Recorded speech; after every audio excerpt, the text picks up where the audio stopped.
سورہ بقرہ شپږم رکوع 51 52 او 53 نمبر آیات تے رب اشرح لي صدري ويسر لي امري واحلل عقدة من لساني يفقهوا قولي سبحانك لا علم لنا الا ما علمتنا انك انت العليم الحكيم يا رب لك الحمد كما ينبغي لجلال وجهك وعظيم سلطانك يا رب صل وسلم على حبيبك دائما أبدا أعوذ بالله من الشيطان الرجيم بسم الله الرحمن الرحيم وإذ وعدنا موسى 40 ليلة ثم اتخذتم العجل من بعده وأنتم ظالمون ثم عفونا عنكم من بعد ذلك لعلكم تشكرون وإذ آتينا موسى الكتاب والفرقان لعلكم تهتدون وإذ وعدنا او په هغه وخت کې چې مونږه وعده واخستا موسی د موسی علیه السلام نه یا مونږه وعده وکړه د موسی علیه السلام سره 40 لیلة د څلوېښتو ورځو چې څلوېښت ورځې به تېري نو پس د څلوېښتو ورځو نه بعد به تاسو ته کتاب ملاویږي ثم اتخذتم العجل بیا تاسو ونیولو العجل اسخې من بعده د موسی علیه السلام د تګ نه بعد کوهی تور ته د موسی علیه السلام د تګ نه بعد اے ظالمانو تاسو سخې په عبادت سره ونیو د هغه عبادت هم شروع کو وانتم ظالمون او تاسو ظالمان وی د حد نه تېروتونکي خلک وی ثم پس بیا د هغې نه بعد عفونا مونږه عفو وکړه مونږه معافي وکړه مونږ بخښنه وکړه عنکم تاسو ته من بعد ذالک د سخی د عبادت نه بعد چې تاسو کله رجوع وکړه لعلکم تشکرون دې دپاره چې تاسو شکریه ادا کوئ دې دپاره چې تاسو ښېګړه ومنئ و اذ په هغه وخت کې آتینا چې ورکو مونږه موسی علیه السلام له الکتاب کتاب تورات والفرقان او هغه احکامات چې هغه د حق او د باطل ترمنځ جدایي راوستونکي وو فرق راوستونکي وو امتیاز کوونکي وو یا د فرقان نه معجزات مراد دي یعنی کتاب سره ولمونږه واضح معجزات هم ورکه او یا د فرقان صفتون د دې کتاب د داسې کتاب چې هغه د هایی کې د حلال او د حرام او د حق او د باطل او د هر د جایز او ناجایز د هغې وضاحت ورکې موجود و لعلکم دې دپاره چې تاسو تهتدون په نیغه لار باندې شئ غرض او مقصد څه شی د کتاب چې تاسو په نیغه لار باندې شئ هر کله چې موسی علیه السلام سره د قومه په بحر قلزم باندې راوړېدو او دی خپل دشمن فرعون او د هغه لښکر په خپلو سترګو باندې وکتو چې هغه هلاک شو نو دی کې بیا دو اقوال دي یو قول دا دی چې بني اسرائیل واپس مصر ته راغه او دوی ته تیار باغونه تیار محلات تیار هر څه ورته میلو شو ولی فرعونیان خو هلاک شو ټول په ټوله هلاک شو او د هغې د هلاکت نه بعد دا هر څه اوندي ته میلو شو دی واپس راغه او یو قول دا دی چې نه دی د دې ځای نه روان شو د شام طرف ته روان شو چونکې د دې ابایي پلار نیکه د ابا او اجدادو وطن شامو نو د شام طرف ته روان شو او چې څه حده پورې ورسېدو یو علاقې ته ورسېدو دی پر اطمینان شو ښه په سکون باندې شو نو د دې د قوم سرداران مشران یا خلک راغه او موسی علیہ السلام ته یې وفرمیل چې ای موسی علیہ السلام اوس مونږه بالکل د خپل دشمن نه مطمئن شو، زمونږ زندگی پرسکون شوه، د خوشحالی نه ډکه شوه. اوس مونږ له داسې احکامات پکار دي چې هغه زمونږ دپاره دستور حیات وګرځېږي چې مونږ ورباندې خپل زندگی تیره کړو. یعنې داسې احکامات چې په هغې باندې مونږ عمل کوو، الله ته نږدې شو، مونږ د رب کریم په هغه طریقې سره عبادت وکړو څنګه چې مونږ نه رب غواړي. د کومو څیزونو چې د کولو حکم وي چې هغه شانتې وکړو، د کوم شي نه چې منع کوي چې د هغې نه ځان بچ کړو. موسی علیه السلام ویل ټیک ته، رب کریم ته سوال وکړو. رب کریم ورته وفرمایي موسی راشه او 10 ورځې کوه طور باندې تیرې کا.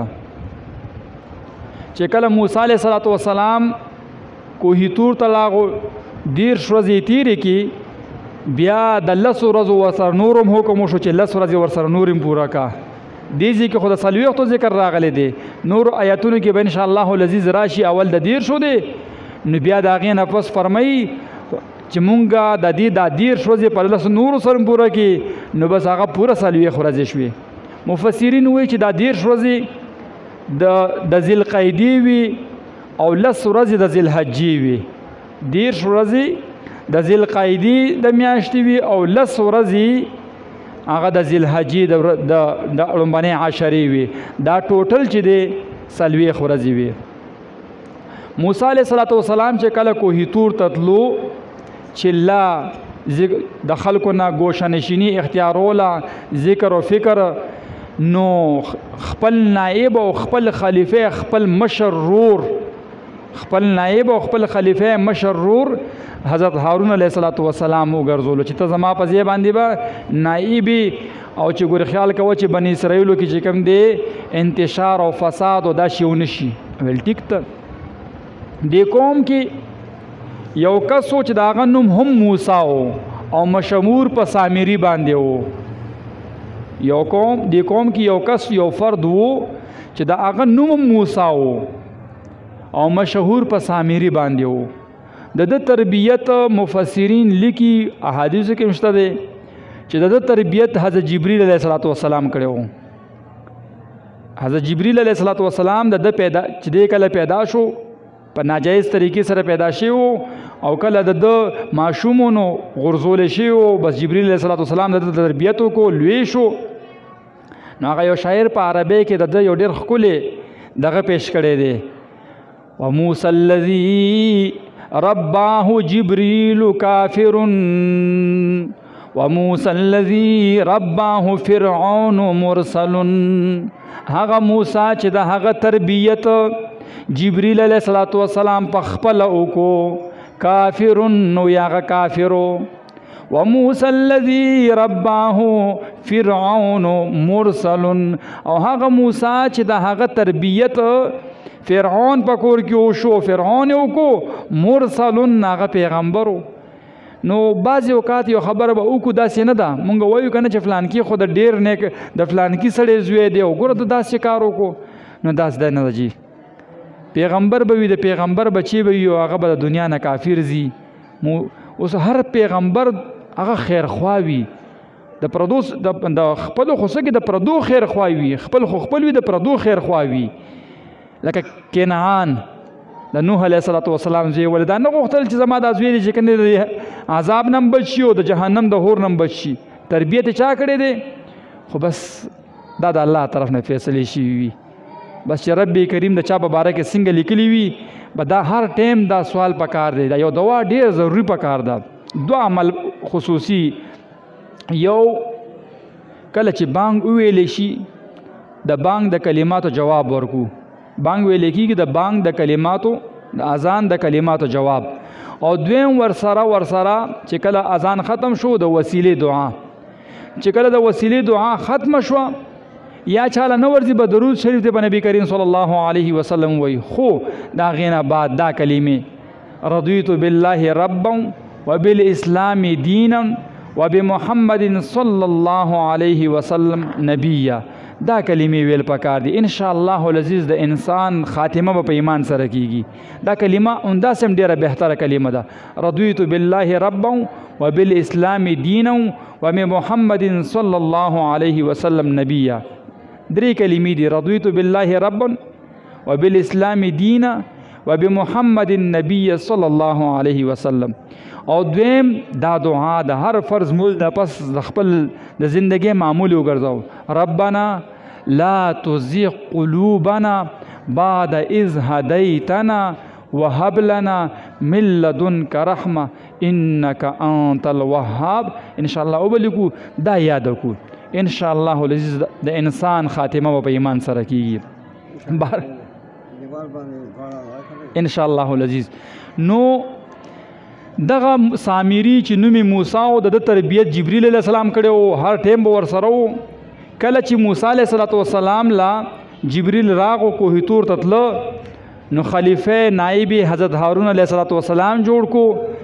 نو دی سامری د دې جبرئیل علیه السلام چې اسب په کم ځای باندې قدم دا کم براق ورسره او هغې به په کم ځای باندې خپه کېښوه او خپه به یې اوچته که هلته به شینکې زرغون شو. ده ویل یاره دې کې کمال شته دی، به دې خو ورسره و چې د هغه اس څنګه خپه اوچته که هغه ځای نه یې خاوره راواخېسته او ځان سره په تیلی کې واچلو محفوظ یې که. نو دې د زرګرتوب چلم دله ورتلو. کله چې بني اسرائیل د فرعونیان را پټېدل را تښتېدل، نو د شپې نه دوی داسې کار کړی و چې دوی چا کره چا خدمت کول، هغې ته چې جي ستاسو کالی وي سونه یا چاندي څه شی وي مونږ له یې راکوي او مونږ سبا واده دی واچوي یې. بس هغه کم کالی چې وو هغه یې راجمع کړي وو، ځان سره روړي وو چې هغې هلاک شو، خو دې ته پاتې شو.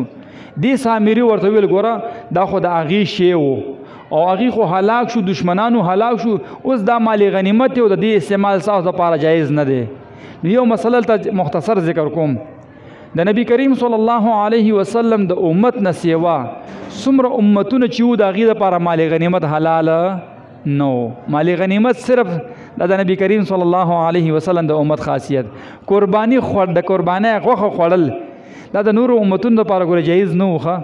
دا مسله تاسو مخکې به موردلی وي. د نورو امتونو دپاره د قربانی غوښه چې قربانی وکړه دا غوښه خوړل د دپاره حلال بنو. بس دا به یو میدان ته یوړو، میدان کې به یې کېښود، چا قرباني چې الله ته قبوله وه هور به راغو و به سوځېده، بس کیسه به ختمه شوه، به دغه قرباني به قبوله شوه. لیکن دې امت سره الله دوه د ښېګړې معامله وکړې. یو ورباندې پرده را واچوله چې چا قرباني قبوله شوه. اوس هغه وخت کې به چې چا قرباني قبوله نه وه بس پرته به وه، هر سړي ته به پته لګي چې دا فلان کې قرباني دا قبوله نه شوه، هلکه ده کې څه چل دی. لیکن دې امت باندې الله پرده را واچوله. نو یو دا فایده شوه چې پرده ور باندې راغه. دویم هغه غوښه ده په خپله یې مخوري، په خپلو رشتهدارانو یې مخوري، په خوار غریب باندې یې مخوري د خپل وس مطابق. نو دا هغې ته جایز نه و. به هر کیف سامري ورته چل جوړ کو. بس هغې هغه ټول یو ویدې له کنده وباسئ، بس کنده یې وله وویسته او ټول یې راواسې ورکې ویچول او چې کله موسی علیه السلام راشي فیصله به بیا کوي. بس هغې ویل ټیک ته. دی ورغو هغه ټول یو قول دا دی چې دی ورغو هغه ټول هر څه یې راجمع کوو، بس چې کوم یو خښ کړي را ویویسته. 3 ورځې خواري یې وکړو، یو سخې یې ترېنه جوړ کړو د سونې نه. هغه سونه یې په هور کې ویلې که او د هغې نه یې سخې جوړ کړو او کومه خاوره چې د ځان سره سنباله کړې وه هغې ورته دې خوله کې ور واچوله. بس اوازونه یې شروع کړو. قرآن کریم کې چې کوم دی جسدا له حوار، جسدا له حوار، داسې سخې چې اوازونه یې هم کوله او هغه د سخې چې څنګه اواز کوي. بس دې سامري ورته وویله چې راشي العیاذ بالله ستاسو خدای دلته دی، دا دی ستاسو خدای. موسی علیه السلام چې کوم دی غلط شوی دی. نو بعضې مفسرین لیکي چې کله موسی علیه السلام 20 ورځې تېرې کړې، د 20 ورځو نه پس سامري داسې کار وکړو. او بعضې وایي نه موسی علیه السلام خو اول ویلي ورته قوم ته چې زه به 10 ورځې تېرومه، د 10 ورځو واده وه، 10 ورځې پس به زه راځم. چې کله 10 ورځې تېرې شي موسی علیه السلام را واپس نه شو، نو بس دې سامري ورته ویل ای ستاسو خدای دلته راغلی دی. موسی علیه السلام ورپسې هلته ګرځي العیاذ بالله او خدای خو همدا دی. بس هغه خو جاهل قوم او ټول عمر یې غلامي کړې وه. به د خبره یې ومنله او راغه سخي ته په عبادت. او چونکې هغه سخې دی خو په خپل سترګو وکړه چې دی د سونی او اوازونه کوي هغه ویل او وی بنو بس وته په سجدو باندې پرې وته عبادت شروع کو موسی علیہ السلام هارون علیہ السلام ډیر د خلک منه چې خلکو گمراه کیږي مکه وي دا څه کوي خو خلکو نه منله خلکو چرته منله چې موسی علیہ السلام ته رب کریم فرمایل ته خوراغي حکم دی لاړو ګم سامری گمراه کو سامری ستا قوم گمراه کو د سخی په عبادت باندې واچول موسی علیہ السلام غوسه دی څلوېښت ورځې پوره شوې هغه تختې هغه لوح چې کم تختې وي د تورات نسخې هغې ځان سره را روانې کړي دي او راغه چې ویې کته واقعي قوم خو په سخي عبادت کوي اول یې هغه کېښوده او ډایرک ورغه ورور د ګیرې نه او د ویښتو نه رونی و او په غوسه کې ورته وي تا ته ما ویلي نه ویل چې ته دا تاسو وکړه ته موجود یو خلکو داسې کار وکړو دا هارون علیه السلام ورته وي ابن امه زما د مور زویه زما روره زما دشمنان په ما باندې مه خوشحاله وه لا تأخذ بلحیتي ولا برأسي زما د ګیرې نه او د ویښتو نه مه نیسه په دې به هغې خوشحالېږي ما ورته ډېر وویل چې منې شي خو هغې نه منې کېدل دې سامري ورسره داسې کار وکړل ښه بس سامري هغه دغه خو اوس وزولو سمندر دی گزار کو او سامري باندې هغه ته بددعا وکړه داسې بددعا ورته وکړه چې هغه ته به چا لاس نه شوړي چې چا به ورته لاس وروړو بس چغې بیا والي داسې عجیب مرض کې الله مبتلا کو چې چا به ګوتې وروړي بس وایي نه لا مې احساس ما له لاس مه وروړئ چې لاس وروړئ غر کېږم خرابېږم دردونه کوم یا تکلیف راته وي دغه و دې ځای کې چې کوم دی رب کریم فرمایي چې موږ د موسی علیه السلام سره وعده وکړه د 40 ورځو چې تاسو به 40 ورځې تېروئ چونکې د قوم مطالبه ده د احکاماتو د کتاب نو د هغې دپاره د دستور حیات دپاره نو لحاظ د هغې دپاره به تاسو یو چله کوئ 40 ورځې به تېروئ او پس د 40 ورځو نه بعد به تاسو ته بیا کتاب ملاویږي هغه به دې دپاره دستور حیات وي دې ځای کوم دغه ذکر دی وإذ واعدنا او په هغه وخت کې چې مونږه واده واخیسته د موسی علیه السلام نه 40 لیلة د 40 ورځو ثم اتخذتم العجل بیا تاسو سخې په عبادت او بندګۍ سره ونیو هغه سخې کوم چې سامري د سونې نه جوړ کړی یا د چاندۍ نه جوړ کړی وو ای ویلې کړي وو هغه کوم زیورات چې وو کالی چې وو هغې په هور کې اچولي وو ویلې کړي وو د هغې نه یې سخې جوړ کړی وو بس او خاورې یې راخیستې وه په خوله کې ورته اچولې وو او هغې چغې وهلې او بدي ویل واقعي دا خو العیاذ بالله من بعد ذهاب موسی د موسی علیه السلام د تګ نه پس چې دوی د سخې په عبادت سره نیولې وو وانتم ظالمون او تاسو ظالمان وئ چې تاسو د رب کریم په ځای باندې د سخې عبادت شروع کو ظالمان وئ بیا څه وشو ثم عفونا عنکم بیا مونږ دې نه بعد تاسو ته عفو که معافي مو کا خو معافي اسانه معافي نه وه رستو آیاتونو کې به راشي رستو آیاتونو کې به هغه راشي چې دا معافي اسانه معافي نه وه دا سخته معافي وه سخته معافي داسې وه چې په دې کې د دې 80,000 کسان د یو قول مطابق 80,000 کسان پکې قتل شوي وو څومره رب کریم را بشي وریځ ور باندې راوستاو دی په خپل مابین کې سره یو بل قتل کا بس بعضې وایي چې کم بری کسان چا چې د سخو عبادت نه وکړي هغې راولګېده او چا چې د سخي عبادت کړی و هغې یې ووجل او بعضې وایي نه چې چا د سخي عبادت کړی و بس هماغې یو بل سره قتل که 80,000 کسان چې کوم په دغه موقع باندې هغې یو بل قتل کړي وو او بس الله توبه قبوله که بیا ثم عفونا عنکم بیا مونږ عفو که ستاسو نه بخنه مو که تاسو ته معافي مو که تاسو ته من بعد ذلک پس د دې نه یعنې د سخي د عبادت نه پس چې تاسو رجوع وکړو توبه مو ویسته بس مونږ ته عفو وکړه لعلکم تشکرون دې دپاره چې تاسو شکریه ادا کوئ دې دپاره چې تاسو احسان ومنئ دې دپاره تاسو ښېګړه ومنئ وَإِذْ آتَيْنَا په هغه وخت کې چې ورکو مونږه موسی علیه السلام له الکتاب کتاب تورات ولا ورکو جدا تورات نسخې دي ټول کتابونه تورات انجیل زبور دا درې وانه کتابونه چې دي دا په یو ورځ باندې به یک وخت ورکړی شوي دي دا یو قرآن کریم دی چې په 23 کاله کم او بیش زمانه کې چې کوم دی لږ او د موقع او د مناسبت او د حالاتو مطابق لګ لګ را نازل شوی دی. یو دا واحد کتاب دی چې لګ لګ وروړل شوی دی او د پتو د وحی په ذریعه سره وروړل شوی دی حضرت جبرئیل. باقی چې دی کنه د تورات، انجیل، زبور دا د لوح په شکل، لوح دا د کانی داسې تخته به او په هغې لیکلی شوی د کاڼي تخته غونډه کې لکه زموږ د مخکې څنګه تختې به وي یا د نن په قبرونو باندې چې کومې تختې غونډه کې لګېدلې وي او په هغې باندې لیکل شوي وي داسې تختې به وي او په هغې باندې تورات احکامات په عبرانۍ ژبه کې لیکلی شوي وو او دا ورله ورکړي شوي چې هندا واخلئ او په دې باندې اوس عمل وکړئ. ټول کتابونه داسې ورکړي شي. یو قرآن کریم په 23 کاله زمانه کې داسې لږ لږ او د موقع او د محل او د حالاتو مناسبت سره مناسب چې کنه لږ به نازلېدو. وَإِذْ آتَيْنَا او په هغه وخت کې چې ورکو مونږه موسی علیه السلام له کتاب والفرقان او فرقان. نو فرقان کې مفسرین لیکي چې د فرقان نه مراد یا دا دی چې داسې احکامات د دې کتاب سره د تورات سره داسې احکامات چې هغه حق او باطل لره واضح کوونکي وو. داسې احکامات چې هغه حق او باطل لره واضح کوونکي وو. یا د فرقان نه مراد وي دلته معجزې دي، یعنی مونږ موسی علیه السلام له تورات هم ورکړی او د تورات سره ولا مونږ داسې معجزې ورکړې وي چې هغې د جعلي کیسو خبرو او د اصلي خبرو په منځ کې فرق کوونکي وو. لکه څنګه چې موسی علیه السلام همسا وغورځول او د هغې نه اژدها جوړه شوه نو ساحرانو وکته که ونه کته چې بی دا سحر نه دی، دا جادو نه دی، بلکې دا معجزه ده، دا د الله د طرف نه د پیغمبر ته معجزه ورکړې شوې ده. ویې کته نو دغه فرقان دې ته ویل کېږي دغه هغه معجزې چې هغه د حق او د باطل ترمنځ یا د صحیح او د غلط ترمنځ فرق کوونکي وي.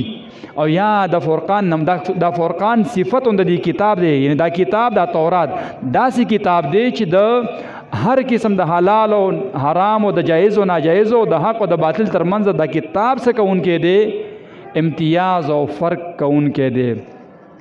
لعلکم تهتدون دې دپاره چې تاسو په نیغ لار باندې شئ هدایت بیا مومئ. سبحانک اللهم وبحمدک نشهد ان لا اله الا انت یا ارحم الراحمین یا ارحم الراحمین یا ارحم الراحمین یا ذا الجلال والاکرام یا ذا الجلال والاکرام یا ذا القوة المتین یا ذا القوة المتین یا ذا القوة یا ارحم المساکین. یا الہ العالمین د قرآن کریم دا درس زمونږ د ټول نه په خپل دربار کې قبول او منظور کړي. کریم مالک رحیم مالک زمونږ د ټولو دپاره موجوده مرګرو دپاره اوریدونکو دپاره ټولو مسلمانانو دپاره د محلې دپاره رب کریم د هدایت او د خیر او د برکت ذریعه وګرځي. الله اخلاص ورکې پیدا کړي، الله په خپل دربار کې رانه قبول او منظور کړي. الله زمونږ دپاره صدقه جاریه وګرځي. کریم مالک زمونږ په زندګۍ کې انقلاب راوستونکي وګرځي. الله د دې په ذریعه سره کم مشکلات راتلونکي مشکلات زمونږ د ټولو حل کړي. الله کم حاجت د چا څه قسم حاجت وي الله تعالی معلومه دی رب کریم ټول حاجتونه پوره کړي. الله د چا څه مشکلات وي مشکلات آسان کړي. الله چا پر رشتو کې مسلې وي الله رشتې ولا بهتر وګرځي. رب کریم د چا رشتې نیوي رب کریم کورونه آباد نیوي په نیکو رشتو باندې الله کورونه آباد کړي. الله د چا کورونه آباد دي د اولاد د نعمت نه محروم دي الله سره زمونږ نیک عمل صالح اولاد ورته ور نصیب کړي.